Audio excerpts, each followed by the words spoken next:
Hola a todos, espero estén bien. Vamos con lo que sería la segunda parte de esta clase de arritmias, específicamente sobre fisiopatología de las arritmias, que va desde los fundamentos, diagnóstico electrocardiográfico y su integración con la clínica. Mi nombre es el doctor Jack Quintero y bueno, pues vamos a proceder. En cuanto a lo que es las bradicardias y bloqueos en el sistema de conducción cardíaco, es sumamente importante inicialmente considerar qué es una bradiarritmia. Las bradiarritmias se caracterizan inicialmente por lo que son las bradicardias. Sin embargo, hay bradiarritmias y bloqueos de la trastorno de conducción que no necesariamente tienen que presentar bradicardias porque puede haber otros patrones en electrocardiografía que puedan explicar que exista un bloqueo, por ejemplo. La bradicardia como tal se define como una frecuencia cardíaca menor a 60 latidos por minuto. Pero hay que también considerar que existen, por ejemplo, patrones de estilos de vida que pueden hacer que nosotros tengamos adaptaciones fisiológicas que condicionen que nuestro cuerpo tenga una frecuencia cardíaca basal mucho menor a 60 latidos por minuto. Adicional a eso, el hecho de tener eh, una fisiopatología o una enfermedad pueden causar también uno de los mecanismos fisiopatológicos que son la disfunción del nodo senoauricular, que puede llegar a condicionar un aumento de la frecuencia cardíaca, pero también una disminución de esta. Y las alteraciones en los sistemas de conducción AB se caracterizan principalmente por presentar lo que sería un retraso o un bloqueo total en esta, pues. Entonces, aquí lo que tenemos es una pequeña imagen que demuestra la diferencia entre la presencia de un ritmo sinusal normal y una bradicardia sinusal. Recordando que inicialmente lo primero que debemos hacer es evidenciar si hay o no presencia de onda P. Una vez vemos que hay presencia de onda P, verificar que existe una relación entre la onda P y el complejo QRS, en este caso sí hay, y si lo hay, ¿cómo es la relación? En este caso, 1 a 1. Hay regularidad del ritmo, que quiere decir que hay equidistancia entre las ondas R, y adicional a esto, calcular lo que es la frecuencia cardíaca, que por lo menos en el contexto de la bradicardia sinusal es lo único que se altera con respecto a la morfología normal. Inicialmente vemos que tenemos en el ritmo sinusal una frecuencia cardíaca de una diferencia de 4 cuadros grandes de diferencia. Eso hace más o menos unos 20 cuadritos chiquitos, que vendría 20, y por la regla de 120, 1500, disculpa, lo dividimos entre 20 y nos da a 75 latidos por minuto. En la contraparte vemos a la bradicardia, que más o menos tiene unos 7 cuadros, para ver, 7 cuadros grandes, si no me equivoco, 1, 2, 3, 4, 5, 6, 6.3. Entonces, 6, casi 7. Eso da a, eh, si no me equivoco, a 42, pero lo calculamos. 6 por 5, 30, y hay 3 más. Entre 33, pero aquí hay otro que tiene 35, entonces es a 42. Vamos a ver. A 42.8, entonces la frecuencia cardíaca terminaría en 42. Así que si ven, al estar la frecuencia cardíaca por debajo de 60, ya se considera una bradicardia. Entonces, en este caso, tenemos un trazo que tiene una bradicardia sinusal. Aquí lo que tenemos es un EKG simplemente para practicar esta parte. Podemos ver inicialmente lo que es una D2, ¿verdad? Esa D2 vemos calibrado, está bien. Obviamente verificamos las otras cosas como que V1 y AVR estén siendo ondas negativas, y adicional a esto el nombre del paciente, y que de manera general ver, ¿hay onda P? Si hay onda P. ¿Hay relación PQRS? Si hay relación PQRS. La relación, ¿cómo es? Es 1 a 1. ¿Ok? Y cómo está la regularidad del ritmo. ¿Es irregular o es regular? Y el ritmo es regular. A simple vista se ve que hay 1, 2, 3, 4, 5, 6, casi 7. 1, 2, 3, 4, 5, 6, casi 7. Vamos por lo mismo. 5, 6.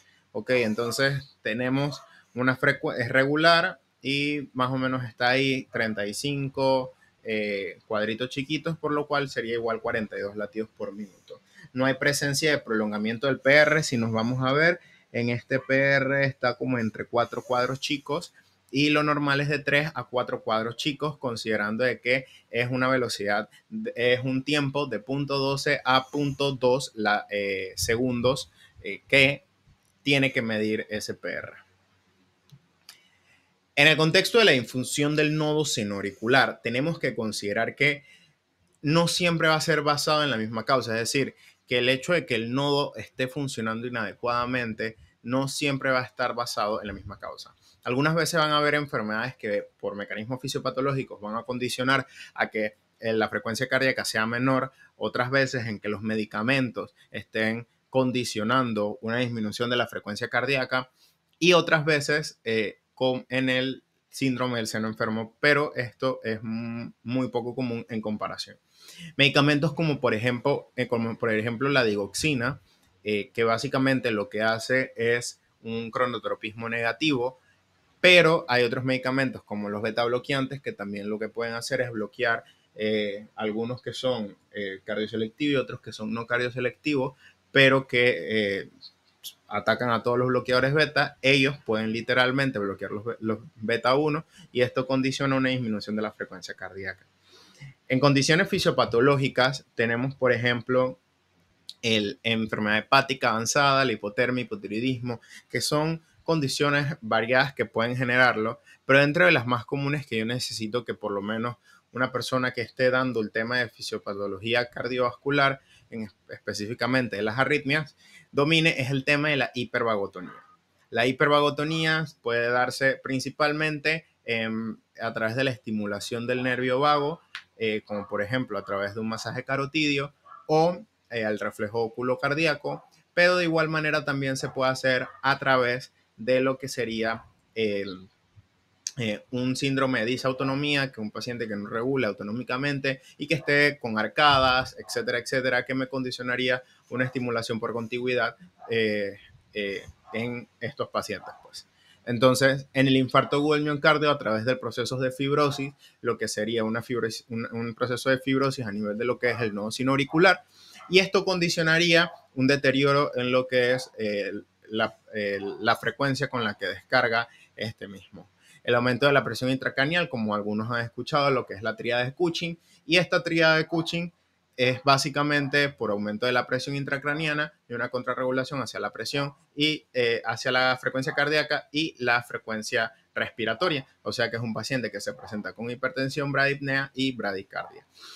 En cuanto a los efectos de los quimiorreceptores periféricos y centrales, que lo que hace es a través del aumento o disminución de la frecuencia de descarga a nivel de lo que es el centro cardiorrespiratorio a través de las áreas presoras y depresoras, la apnea prolongada en el síndrome obstructivo del sueño, un síndrome de hipoventilación por obesidad, que se caracteriza principalmente por marcada hipoxemia y acidemia o la hipercapnia, pueden presentar lo que es principalmente estos estímulos o el efecto quimiorreceptor periférico que condicionaría a una bradicardia. En cuanto al síndrome del seno enfermo, la principal característica acá es que esa disfunción del nodo senoauricular es intrínseca, ¿ok? Y para hablar que clínicamente es significativo este síndrome, estos pacientes se van a presentar con datos clínicos de hipoperfusión tisular, como lo es la disminución del gasto cardíaco, la disminución del gasto cardíaco que conlleva a datos de shock, datos de hipotensión. Los datos de shock son datos tempranos de shock. Adicional a eso, se puede presentar datos de dolor torácico tipo isquémico, insuficiencia cardíaca aguda tipo congestiva, entre otros. Una variante importante es considerar cuando tenemos un paciente que sufra del síndrome del seno enfermo y este paciente sea cardiovertido. Puede presentarse, por ejemplo, una bradicardia, una pausa sinusal postconversión debido a una lenta recuperación por aturdimiento miocárdico. Y otro es que ante datos, por ejemplo, un paciente que tenga este síndrome y que presente datos de presíncope o síncope, es decir, una pérdida transitoria del estado de conciencia, se puede manifestar lo que se conoce como el síndrome de taquicardia bradicardia o taquibradi, que es más comúnmente perceptible en pacientes con fibrilación atrial. ¿Ok? Esto, de manera general, lo más importante aquí es conocer que el síndrome de Tachybrady existe y que puede presentarse. Sin embargo, para personas de pregrado que estén viendo por lo menos, estudiantes de medicina que estén viendo a nivel de pregrado lo que es arritmias, el síndrome de seno enfermo es meramente una de las variantes que pueden existir. Sin embargo, no es de prioridad conocerla. Los bloqueos, conocer la profundidad. Los bloqueos atrioventriculares van desde el primer grado hasta el tercer grado y aumentando de grado con cuanto a lo que es la severidad y la probabilidad de muerte. Los de primer grado se caracterizan principalmente por ser que no tienen un bloqueo per se, sino un retraso en la conducción eléctrica cardíaca. Mientras que los de tercer grado va a haber un bloqueo total de la señal, ¿vale? Adicional a esto, los de segundo grado no van a tener un bloqueo total, sino un bloqueo parcial que va a condicionar lo que es una señal esporádica que no conduce, es decir, que se genera una onda P y que posteriormente va a conducirse un QRS, pero no todas las P van a conducir un QRS, sino que va a haber una P o 2P o 3P que no conducen QRS, ¿vale? Entonces, de manera general, ¿cómo lo podemos ver? Como que el primer grado simplemente hay un retraso en la conducción eléctrica al corazón y eso lo podemos ver desde la despolarización de las aurículas hasta la despolarización de los ventrículos en el intervalo PR. Eso es el prolongamiento del PR. Mientras que en el segundo grado no solamente va a haber un prolongamiento del PR, sino que también va a haber lo que es una interrupción de la señal, es decir, que va a haber intervalos PR aumentados, inclusive puede haber algunos que no están tan aumentados, pero dependiendo de los tipos, que ahora los vamos a mencionar, y van a haber relación entre ese PR, pero eventualmente va a haber un bloqueo de esa conducción desde lo que es la despolarización de las aurículas hasta lo que es la despolarización del ventrículo. Entonces se va a bloquear esa señal y no se va a generar un QRS a veces después de una onda P. ¿Ok? Vamos a ir desglosando esto, pues. Los bloqueos atrioventriculares pueden ser en varios niveles. Pueden ser a nivel nodal, el mismo nodo auriculoventricular, puede ser a nivel de bloqueos infranodales, puede ser a nivel de bloqueos distales. Y estos bloqueos lo que van a determinar es cuál es la estructura de respaldo en el sistema de conducción que va a dictaminar el automatismo o marcar el paso en este caso patológico. Que básicamente es, por ejemplo, si el bloqueo AB, si el nodo sinusal no está funcionando, el AB es el que va a mandar. Pero en los bloqueos atrioventriculares, si el nodo AB no es el que está funcionando, es el ASDI. Si el bloqueo es a nivel de las DIs o de las fibras o de alguna de sus ramas, quien va a mandar va a ser las fibras de Purkinje y así sucesivamente, en vez de las fibras de Purkinje más proximales, van a ser las más distales y así. Entonces, el bloqueo de primer grado, que es el primer tipo de bloqueo, se caracteriza porque tiene una disfunción, principalmente, es la forma más común, es una disfunción del mismo nodo AB. Puede haber una disfunción de las DIs de su sistema de fibras de Purkinje totalmente. Que exista por una disfunción atrial es un poco más raro, bueno, no un poco más, sino que es bastante raro, pero lo principal que deben conocer es que existe una disfunción del nodo AB y principalmente va a estar dispuesto por una disminución de la irrigación a esta estructura, principalmente por afectación de la arteria coronaria o alguna de sus ramas, o sea, que por infarto o algo o isquemia, etcétera, que también puede ocurrir en el caso de las DIs específicamente y de sus ramas específicamente por un insulto a este sistema por un infarto, pues. Entonces, sin embargo, también existen medicamentos que pueden condicionar un retraso en la conducción, es decir, que generando un efecto dromotrópico negativo, así como también pueden generar un efecto que al final termine siendo cronotrópico negativo, es decir, que no solamente disminuya la velocidad de conducción cardíaca, sino que también disminuya la frecuencia cardíaca como tal.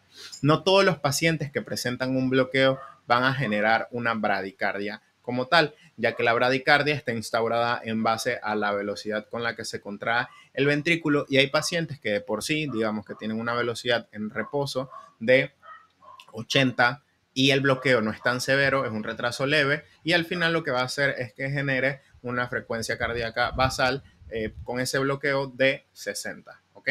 Entonces, ¿esto qué quiere decir? O 65. ¿Y esto qué quiere decir? Que no hay una bradicardia, pero aún así se puede presentar un bloqueo. ¿Qué quiere decir? Que cualquiera de estas causas, ya sea un aumento del tono vagal, los medicamentos, como ya hemos mencionado, electrolitos, infartos, isquemia, van a generar es un retraso en esta actividad eléctrica que es impulsada desde las aurículas hacia el nodo hacia los ventrículos. Y eso se va a representar, como ya hemos mencionado, en que el PR, que es la distancia, es ese intervalo de tiempo que va desde la despolarización de las aurículas hasta la despolarización de los ventrículos, es más demorada. Es decir, aquí se bloquea la conducción, aquí hay un retraso de la conducción, y es por eso que el tiempo entre la despolarización de las aurículas y la despolarización de los ventrículos va a ser mayor. Es por esto que lo más importante o lo que cambia en el bloqueo AB de primer grado en comparación al resto de las otras morfologías va a ser el intervalo PR. Se mantiene la presencia de una onda P, se mantiene la relación 1 a 1 que existe PQRS, ¿verdad? Se mantiene la morfología del complejo QRS, es decir, que tenga un QRS estrecho menor a 0.12 segundos, pero aquí lo que cambia es que el paciente va a tener un PR mayor a 0.2 segundos o mayor a 5 cuadritos chiquitos, ¿ok? Vamos a ver aquí este ejemplo. Tenemos P, tenemos PQRS y se mantiene esa relación.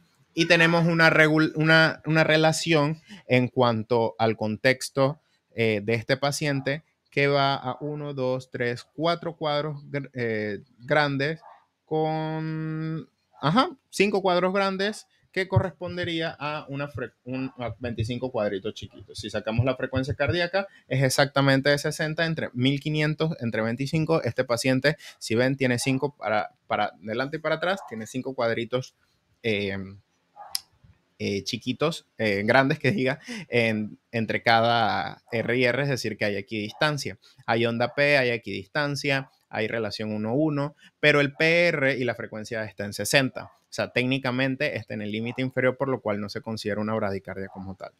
Este paciente, por ejemplo, vemos desde el inicio de la onda P, tiene, desde el inicio de la primera onda P, tiene 1, 2, 3, 4, 5, 6, 7, 8, 9. No sé si conté mal, pero de 8 a 9. Tiene de 8 a 9, vamos a contar de nuevo porque es importante saber el número exacto. 1, 2, 3, 4, 5, 6, 7, 8, 9. Entonces tiene 9 cuadritos chiquitos. Si tiene 9 cuadritos chiquitos y en el siguiente tiene 1, 2, 3, 4, 5, 6, 7, 8, 9 y se mantiene, entonces 9 cuadritos chiquitos corresponde a punto a 360 a 360 milisegundos, es decir, a 0.36 segundos. Como está por encima de 200 milisegundos, se considera que hay un prolongamiento del PR y que al mantenerse la relación ser 1 a 1, bueno, es considerado como un bloqueo AB de primer grado. Al no haber cambios en el número de QRS, por ende, no hay cambios en la perfusión a nivel cardíaca, ni a nivel sistémica, porque el gasto cardíaco se va a mantener, no hay un impacto en este. Y por ende va a haber el paciente va a estar totalmente asintomático, ¿ok? Sin embargo, sí puede pasar de que pacientes con bloqueo de primer grado puedan presentar síntomas si, por ejemplo, el bloqueo condiciona una frecuencia cardíaca basal de, por ejemplo, 55, 50 y que el paciente presenta un aumento de la frecuencia, un aumento de la demanda miocárdica de oxígeno secundario a por ejemplo, a un aumento de la actividad física o un estrés. Y eso lo que condicionaría es que puede presentar debilidad generalizada, entre otras cosas, que explicaría lo que es un síndrome bradicárdico, ¿ok? Un síndrome tipo síncope en algunos casos. En cuanto al bloqueo B, segundo grado Movitz tipo 2, tenemos lo que es un bloqueo que de manera general tienen que comprender que los segundos grados se subdividen en tipo 1 y en tipo 2. Y los segundos grados, al subdividirse en tipo 1 y tipo 2, de manera general es mucho mejor considerar que son bloqueos que pueden o no avanzar de 2 a 1 o de 1 a 3, o sea, es decir, un segundo grado, un tercer grado y así. Entonces, ¿qué es importante conocer en el contexto de la etiología? En el contexto de bloqueo de segundo grado y de tercer grado, a diferencia del bloqueo de primer grado, van a haber muchas más causas, más allá de lo cardíaco y más allá de un simple aumento del tono vagal, como por ejemplo procesos infiltrativos y procesos inflamatorios, tipo amiloidosis o enfermedades reumáticas o reumatológicas, que lo que van a hacer es crear depósitos que van a ya sean infiltrativos tipo celulares o inflamatorios, que van es a alterar esa conducción o esa vía de conducción. Pueden crear trastornos en esta conducción o pueden simplemente interrumpirlas. Y eso inclusive puede ser cambios relacionados a la edad, como la fibrosis de las DIs o de sus ramas. Entonces, puede haber también medicamentos que generan efectos dromotrópicos negativos muy marcados a nivel del nodo AB, pero también puede haber un sistema simpático eh, muy, eh, muy deteriorado. ¿Me explico? O muy bloqueado, ¿ok? Como ocurre con los medicamentos que son específicamente más cardioselectivos, tipo los beta bloqueadores cardioselectivos o los canales los bloqueadores de los canales de calcio, como por ejemplo el verapamilo. Entonces, ¿qué vamos a ver una vez exista este trastorno o interrupción del impulso de la conducción? Vamos a comenzar con el segundo grado Movitz tipo 2, ¿ok? En general, ya habíamos mencionado que el segundo grado hay relación, cosa que no hay en el tercero. Pero en el segundo grado, esa relación que también puede haber en el primero, la relación en el primero es 1 a 1, la relación PQRS. Pero la relación en el segundo grado no es 1 a 1. Eso es la característica principal, que hay relación, pero no hay relación 1 a 1. Entonces, dicho esto, vamos a ver qué puede ocurrir. Por ejemplo, vamos al trazo que está aquí, que vemos que vamos al segundo PQRS, o sea, al siguiente. El siguiente, ¿por qué? Porque en el primero está un poquito cortado y vemos que en el segundo hay 4 cuadritos chiquitos en ese intervalo PR. Ustedes dirán, bueno, pero 4 cuadritos chiquitos es normal porque es de 3 a 5. Bueno, sí, totalmente. Puede ser normal. Pero, ¿qué llama la atención aquí? Que es que hay un PQRS, PQRS, y luego hay una P. ¿Me explico? O sea, hay un PQRS y una T, que la T está aquí invertida. Probablemente sea porque este paciente está bajo una situación tipo isquémica o alguna condición isquemizante del corazón. Pero eso no viene al caso porque estamos ahorita mismo en arritmias. Entonces, vemos esa inversión de la onda T. Adicional a eso, vemos que vemos esa PQRST, y luego viene una P, pero esa P no viene un QRS inmediatamente, ni está una QRS ahí, y luego viene otra P, luego viene un espacio y luego viene otra P, ¿ok? Y esa P que sí viene es otra P, pero viene un QRS. En este caso, vemos que por más de que el PR no está prolongado, si hay una interrupción en lo que es la conducción, pero también hay una relación entre la P y la QRS, porque vemos que hay una P y un QRS con un PR estándar y otra, o sea, normal, y luego hay otra P y un QRS con un PR normal, pero eventualmente hay un bloqueo esporádico, ¿verdad? Y luego ese bloqueo se mantiene tras dos estimulaciones y despolarizaciones de las aurículas, ¿ok? pero el siguiente sí hay. Entonces, ese es el patrón que, o esa es la característica principal, mejor dicho, que ustedes van a encontrar en el bloqueo AB de segundo grado, que hay relación, no es 1 a 1, y en el tipo 2 específicamente es que el tamaño del PR se mantiene, cosa que no van a ver en el tipo 1, ya que el tamaño del PR se va a ir prolongando. Entonces, ¿qué puede causar esto? Obviamente que haya QRS complejos que no se, complejos QRS, disculpen, que no se van a manifestar, y eso crea un patrón totalmente impredecible que digo, si no hay mayor, o sea, hay adecuados números de QRS que condicionan adecuada perfusión, que no tiene un efecto significativo en el gasto cardíaco, entonces el paciente va a estar asintomático, pero la mayoría de los segundo grado, o sea, en verdad, en su gran mayoría, llegan a presentarlo, pues me explico. Entonces llegan a presentar síntomas, así sea, por ejemplo, fatiga, así sea bradicardia, que puede ser porque no hay mucha frecuencia entre los QRS o hay ausencia de QRS, o sea, hay P's que no conducen con frecuencia, pues, ¿okay? Y eso es lo que conllevaría a una bradicardia. Sin embargo, esto también conlleva lo que es un ritmo irregular. En el contexto de que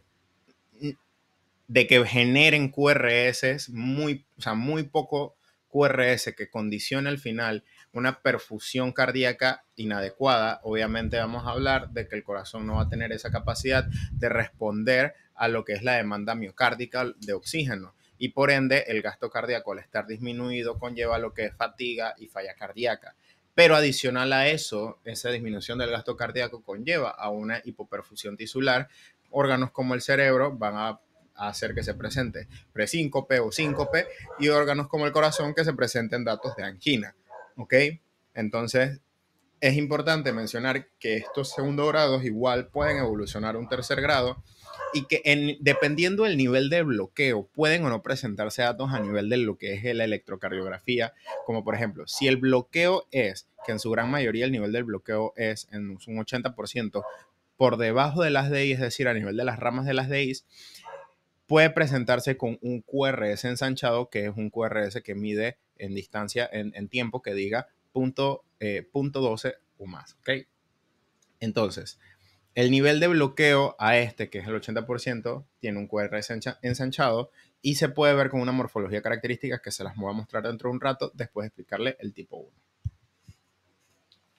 En cuanto al tipo 1, mismas causas, como ya hemos mencionado. Sin embargo, aquí lo que va a ocurrir es que ese retraso e interrupción en la transmisión va a ser mucho más marcado, ¿ok? Acá el bloqueo en su gran mayoría es, en el 70% de los casos es a nivel del nodo AB, mientras que el 30% de los casos es o a nivel de las DIs o a nivel de sus ramas.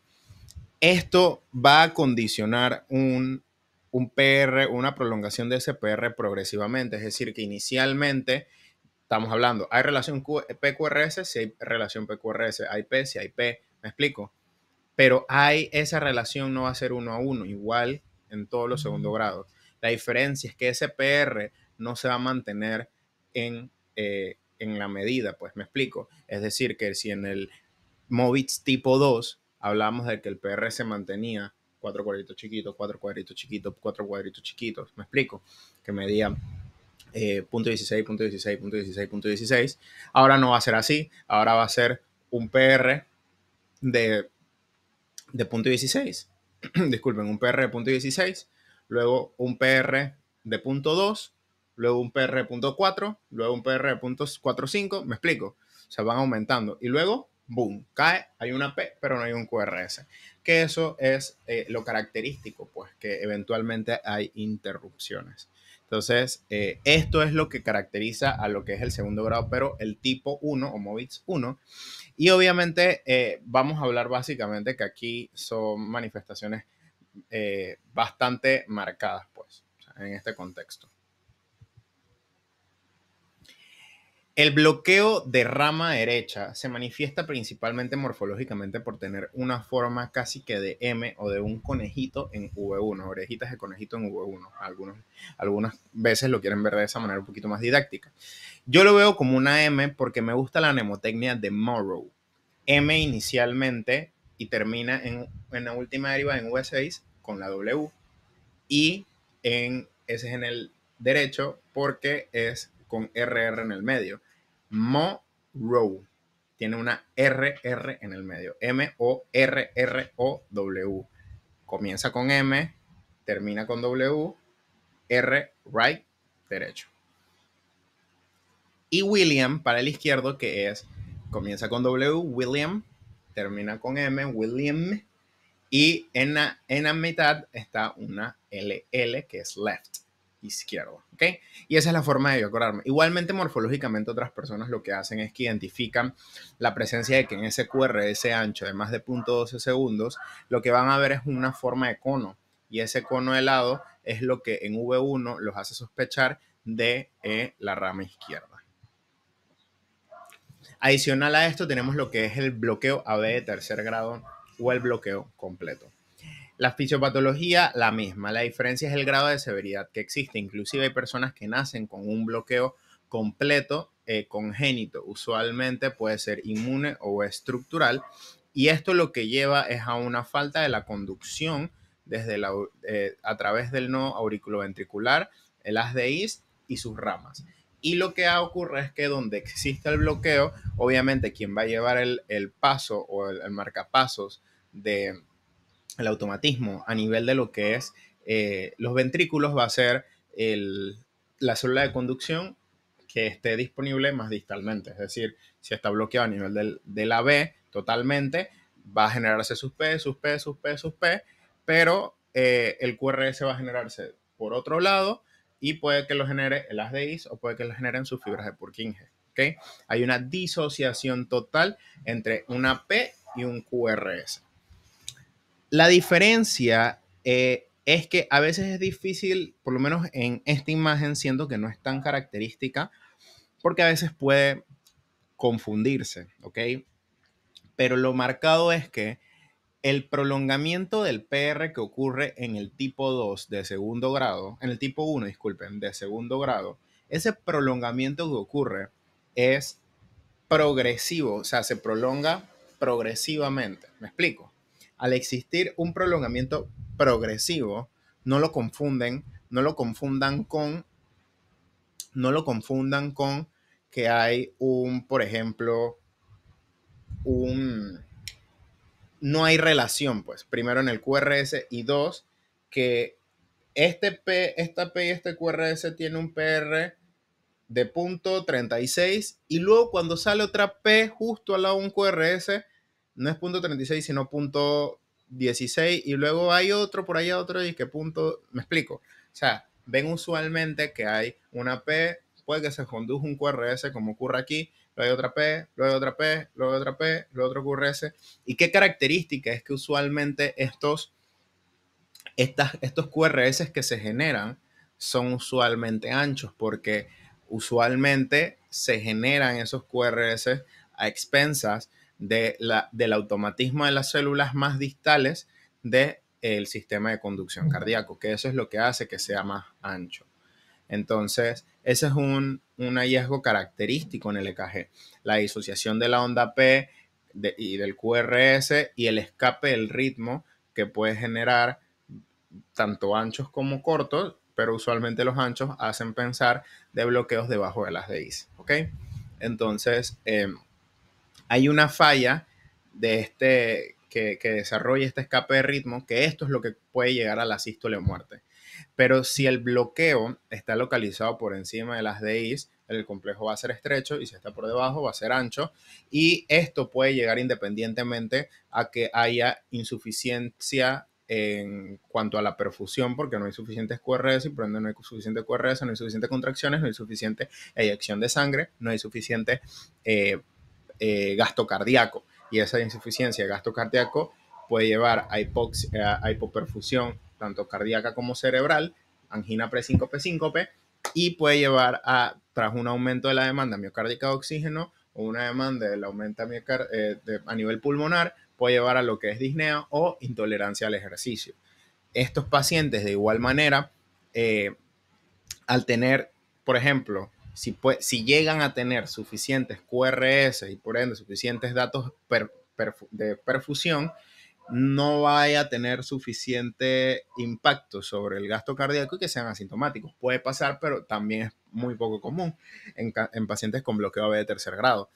Y que generen una bradicardia. Eso sí es bastante marcado, pues. Y que si esa bradicardia, obviamente, si se habla de que aumenta el volumen de eyección, estamos hablando de que estos pacientes se van a manifestar principalmente con palpitaciones.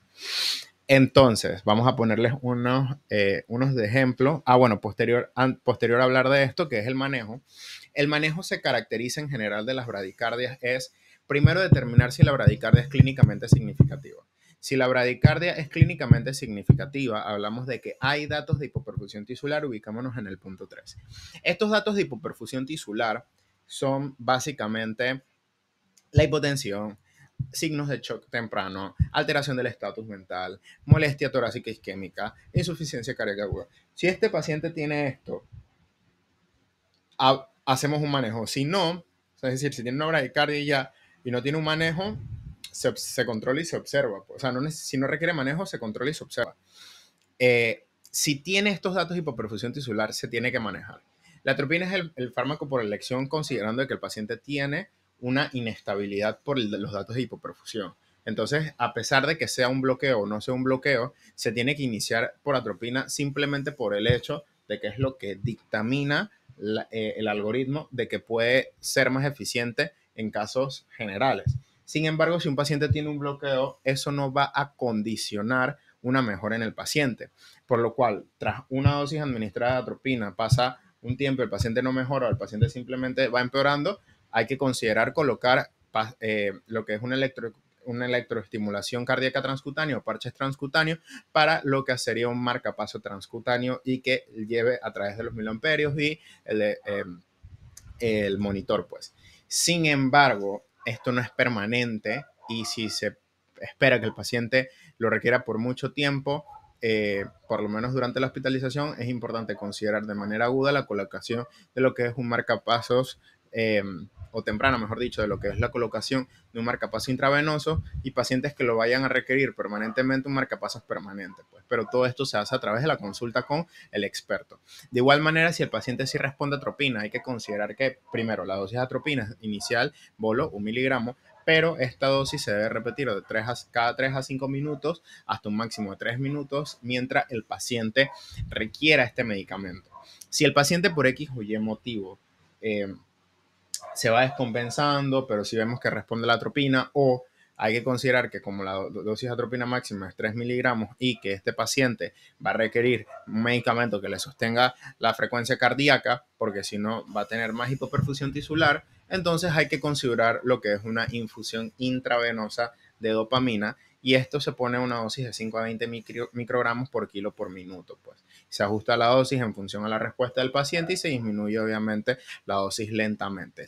Lo ideal es mantenerlo a una dosis que mantenga un efecto beta, ¿ok?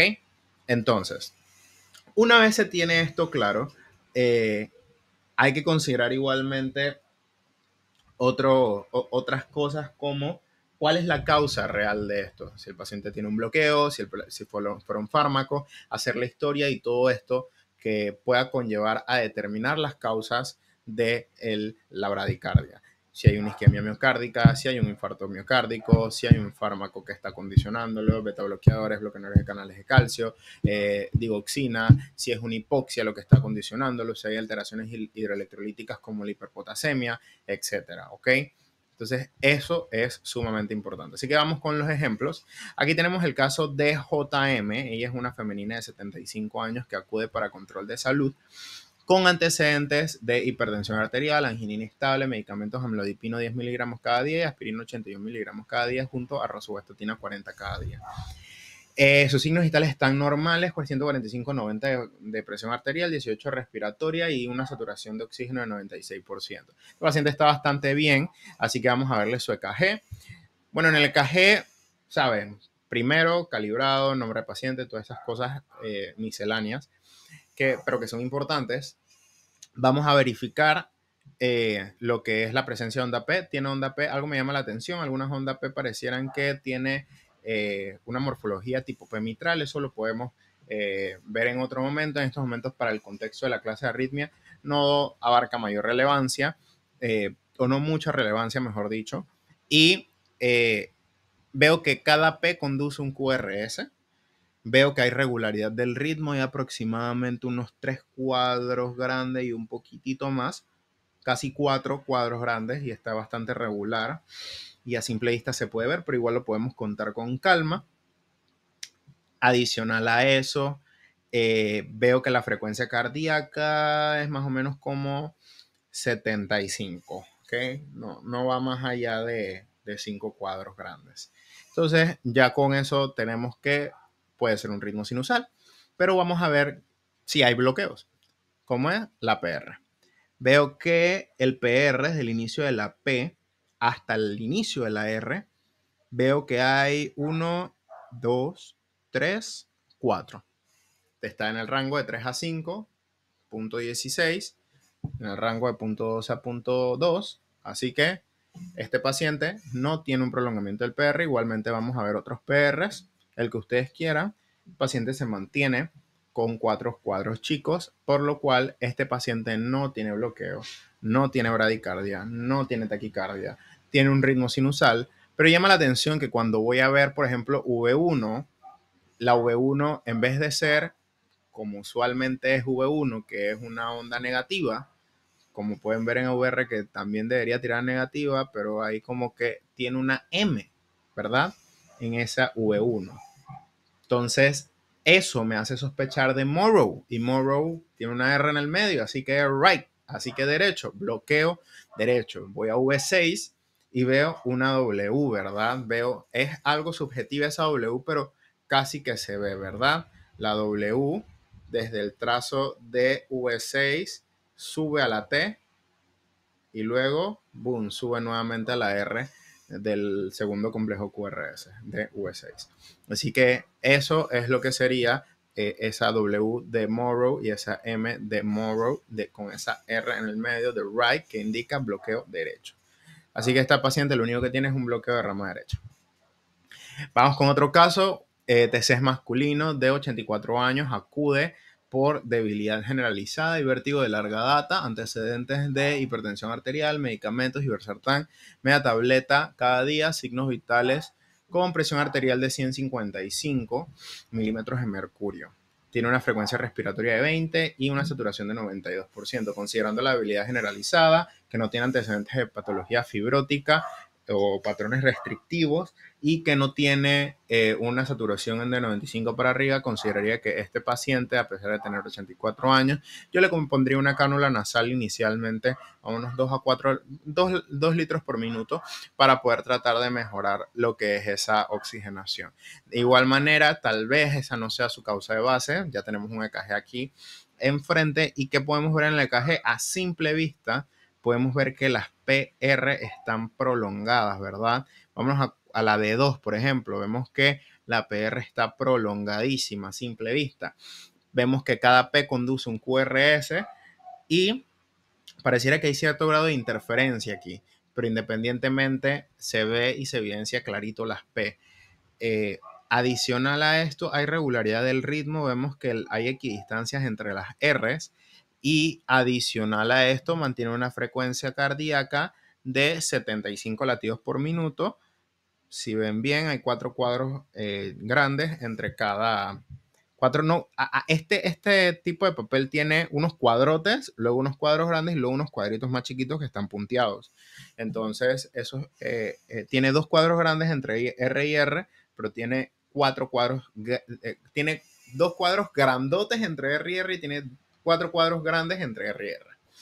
Y adicional a eso, tenemos el prolongamiento de la PR, ¿verdad? La relación 1-1, prolongamiento de PR. Y la PR tiene más o menos unos 9 cuadritos chiquitos, si ven. Estamos 1, 2, 3, 4, 10 cuadritos chiquitos. Y ya con esto podemos ver entonces que tiene 0.4 segundos el tiempo de ese PR, por lo cual, aunado al hecho de que cada PR es igual, relación 1-1, bloqueo AB de primer grado. Así que este paciente, como tiene síntomas, este paciente, y es un bloqueo, no está agudo este paciente se le puede considerar lo que es una colocación de marcapasos o cambiar a un medicamento que no, bueno, el Irbesartán en verdad no va a tener ese efecto, pero definitivamente que se puede manejar este paciente, por ejemplo, con un marcapasos. ¿Okay? Entonces acá tenemos otro caso. MM es un masculino de 70 años que acude por episodios de mareo y síncope de minutos de duración en la última semana. Tiene un antecedente de hipertensión arterial y dislipidemia. Toma medicamentos amlodipina 5 miligramos día y atorvastatina 20 miligramos día. Los signos vitales son una presión arterial de 110/60, una FR18 y una saturación de oxígeno de 96%. Entonces nos llama la atención, es el mareo, el síncope de esta paciente que ya tiene un ratito con esto. Entonces vamos a verificar, tiene este paciente a simple vista es un ritmo irregular. Algo que también llama la atención es que esta paciente, vamos a tener que calcular la frecuencia cardíaca a través de un método de 30 cuadros grandes. Vamos a ubicarnos desde la primera R, entonces vamos de ahí hacia allá adelante. Y tenemos 1, 2, 3, 4, 5, 6, 7, 8, 9, 10, 4, 5, 6, 7, 8, 9, 10, 11, 12, 13, 14, 15, 16, 17, 18, 19, 20, 21, 22, 23, 24, 25, 26, 27, 28, 29, 30. El único QRS que no se ve involucrado es el último, así que todos los demás cuentan para la frecuencia cardíaca. Sería 1, 2, 3, 4, 5, 6, 7, o sea que la frecuencia cardíaca aproximada de este paciente es de 70. Ritmo irregular, presencias de onda P. Ahora veamos si hay relación. A simple vista se nota que hay relación, pero hay ondas P que no generan QRS, por lo cual ya sabemos que no es una relación P-QRS. Por ejemplo, vemos el primera P, QRS-T, P, QRS-T, P, QRS-T, pero vimos que ese PR se prolongó, ¿verdad? Desde el primera P, QRS. Y luego, después del tercer QRS, vemos una T, luego vemos una P, luego no vemos más QRS, y luego vemos otra P, y luego otro QRS. O sea que hay una relación 2-1 de los QRS y hay un prolongamiento paulatino, progresivo, de esos QRS. Entonces, de esos PR que diga, no hay ensanchamiento del QRS, no me aparenta una morfología de bloqueo de rama, así que este paciente es un segundo grado porque hay relación, pero la relación no es 1-1, un segundo grado, y como es progresivo, es un tipo 1, progresivo, el prolongamiento de la PR, ¿verdad? Porque si se mantendría, sería tipo 2. Así que esta paciente lo que tiene es un bloqueo AB de segundo grado, MOBITS tipo 1. Eso sería todo para la clase de bradicardias y bloqueos de la conducción cardíaca.